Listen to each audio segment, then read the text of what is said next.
तो दोस्तों, China scam करने के मामले में किस हद तक जा सकता है वो चाइना ने भी नहीं सोची होगी। और आज के टाइम पे एक छोटी सी सैटेलाइट ने चाइना के पूरे स्कैम की पोल खोल दिया है। और वो भी कोई छोटा मोटा स्कैम नहीं, बहुत ही बड़ा स्कैम। और मैं ऐसा क्यों बोल रहा हूँ ये कंप्लीट इस वीडियो के अंदर बताऊंगा। तो पहले तो आप ये इमेजेस देखो और जो भी मैं ये इमेजेस दिखा रहा हूँ आपको, ये बहुत ध्यान से देखना। पहली इमेज है नवंबर 21 की, और दूसरी इमेज है दिसंबर 21 की, और तीसरी इमेज है जून 2022 की, और चौथी इमेज है जुलाई 2022 की। एंड में मिलेगी नवंबर 22 की। यानी कि अगर हम अनुमान लगाए तो 2021 से लेकर 2022 तक इन सब में एक ही कॉमन बात है कि ये जितने भी एयरक्राफ्ट खड़े हैं एयरपोर्ट के ऊपर, वो ऐसे के ऐसे ही स्थिर खड़े हैं। टाइम भी बीत रहा है, वेदर भी चेंज हो रहा है, पर लेकिन इनकी पोजीशन चेंज नहीं हो रही एयरक्राफ्ट की। जो भी ये सभी एयरक्राफ्ट खड़े हैं, हाँ 2021 के अंदर लड़ाकू विमान खड़े थे, वो 2022 के अंदर भी ऐसे के ऐसे ही खड़े हैं। तो जिन इक्विपमेंट का पायलट यूज करते हैं एयरक्राफ्ट के अंदर बैठने के लिए, वो इक्विपमेंट भी ऐसे के ऐसे ही रखे हैं। और ये जो बेस की मैं इमेज आपको दिखा रहा हूँ सैटेलाइट की,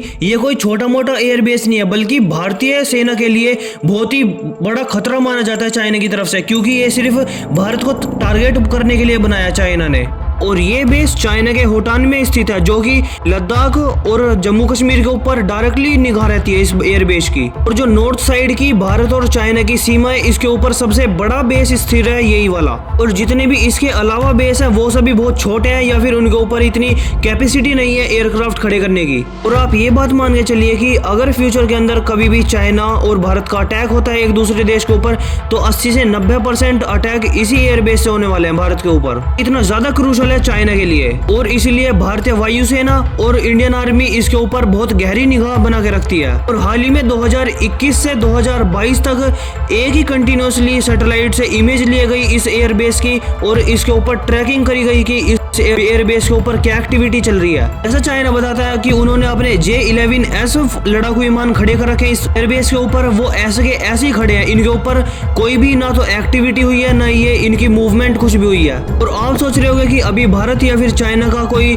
वॉर थोड़ी हुआ है जो ये अपने एयरक्राफ्ट को इधर उधर हिलाएंगे। तो मैं आपको बता दूं, अगर आप कार लेते हो या फिर बाइक लेते हो, तो उसको 6 या फिर 1 साल के लिए ऐसे ही खड़ा कर दोगे, तो फिर वो बिल्कुल भी मूवमेंट नहीं कर पाएगी, और जो उसकी कंडीशन है वो भी बहुत ज्यादा खराब हो जाएगी। तो ऐसे एयरक्राफ्ट के साथ भी होता है, क्योंकि ये भी एक मशीन ही है। और इसीलिए ये कहा जाता है कि अगर फाइटर जेट के कोई भी मूवमेंट नहीं हो रही है, तो ये बहुत बुरी कंडीशन है किसी भी फाइटर जेट के लिए, क्योंकि वो एक मशीन है, ना कि कोई प्लास्टिक की चीज कि उसके ऊपर कोई भी इफेक्ट ही नहीं देखने को मिलेगा। और इसीलिए एयरक्राफ्ट को कंटिन्यूसली उड़ा के रखना पड़ता है, और उनकी चेकिंग और मेंटेनेंस हर रोज चलती रहती है। तो अगर ऐसा होता है कि अगर आप उड़ाते ही नहीं हो, तो फिर उसके जो कंडीशन है वो बहुत ज्यादा खराब हो जाती है। और एयरक्राफ्ट की जब वॉर के अंदर जरूरत पड़ेगी, जब आप उड़ा ही नहीं पाओगे। ऐसे में आपने भी देखा होगा कि भारत के अंदर भी कंटिन्यूस ट्रेनिंग करती रहती है एयरक्राफ्ट से, और मेंटेनेंस भी चलती रहती है। पर लेकिन अगर चाइना के ये एयरक्राफ्ट 1 साल से खड़े हैं, तो इनकी मेंटेनेंस तो हुई होगी, तो थोड़े बहुत इधर उधर तो मूवमेंट होनी चाहिए।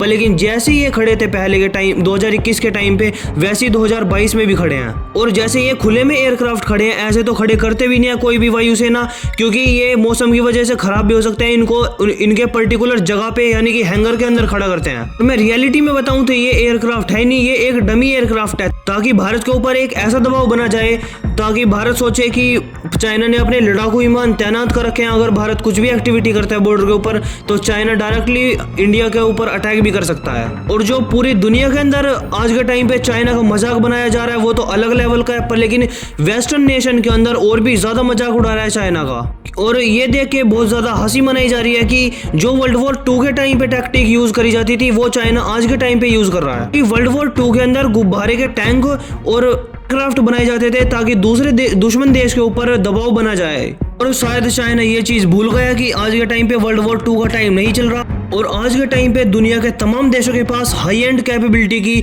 सैटेलाइट मौजूद है, जो कि बहुत क्लीन क्वालिटी के अंदर इमेजेस निकाल के दे देती हैं। ऐसे में इन घटिया चीजों का पता लगाना बहुत ही आसान हो जाता है। तो आप ही सोचिए, इन छोटी मोटी इमेजेस से हमें ही पता चल गया कि चाइना ने अपने डमी एयरक्राफ्ट खड़े कर रखे हैं, तो भारतीय वायुसेना को तो कितने साल पहले ही पता चल गया होगा। देखना ये होगा जो चाइना की भद पिट रही है आज के टाइम पे, क्या चाइना अपने इन प्लास्टिक के लड़ाकू विमान को हटाता है यहाँ से या फिर नहीं। बाकी आपका क्या कहना है इस न्यूज के ऊपर, आप कमेंट सेक्शन में जरूर बताना, और लाइक और सब्सक्राइब जरूर कर लेना।